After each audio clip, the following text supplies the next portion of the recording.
கன்னியாகுமரி மாவட்டம் நாகர்கோவில் மற்றும் அதன் சுற்றுவட்டார பகுதிகளில் பெய்த மழையால் சாலைகளில் மழைநீர் பெருக்கெடுத்து ஓடியது. கொட்டாரம், தோவாளை உள்ளிட்ட பகுதிகளில் சுமார் 1 மணி நேரம் பெய்த மழையால் சாலைகளில் மழைநீர் தேங்கியதால் பொதுமக்கள், வாகன ஓட்டிகள் கடும் அவதிக்குள்ளாகினர். மேலும் மழையால் அணைகளின் நீர்மட்டம் உயர்ந்துள்ளதாலும் வெப்பம் தணிந்து குளிர்ச்சியான சூழல் நிலவுவதால் விவசாயிகள் மகிழ்ச்சியடைந்தனர். தென்காசி மாவட்டம் செங்கோட்டையில் இடி மின்னலுடன் குளிர்வித்த கோடை மழையால் மகிழ்ச்சியடைந்த பொதுமக்கள் இது இலை துளிரும் காலம் என குதூகலம் அடைந்தனர். கடந்த பல நாட்களாக ஸ்டாலின் மாடல் ஆட்சி போல் வெயில் மக்களை வாட்டி வந்தது. இதனால் நாட்டிலும் புழுக்கம், வீட்டிலும் புழுக்கம் என பொதுமக்கள் மனதிற்குள் புலம்பி வந்தனர். இந்நிலையில் மாலை வேளையில் செங்கோட்டை, பிரானூர் பார்டர், வல்லம் உள்ளிட்ட பகுதிகளில் அதிமுகவிற்கு நாளுக்கு நாள் பெருகி வரும் ஆதரவு போல் கருமேகங்கள் திரண்டு இடி மின்னலுடன் நல்ல மழை பெய்தது.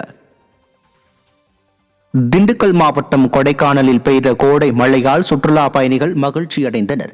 மிதமான வெப்பம் நிலவி வந்த நிலையில் 30 நிமிடத்திற்கும் மேல் கனமழை பெய்தது.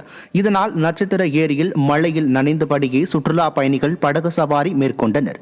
திடீரென பெய்த மழையால் கொடைக்கானல் மலைப்பகுதியில் வெப்பத்தின் தாக்கம் சற்று குறைந்து குளிர்ச்சியான சூழல் நிலவி வருவதால் சுற்றுலா பயணிகள் மகிழ்ச்சியடைந்தனர்.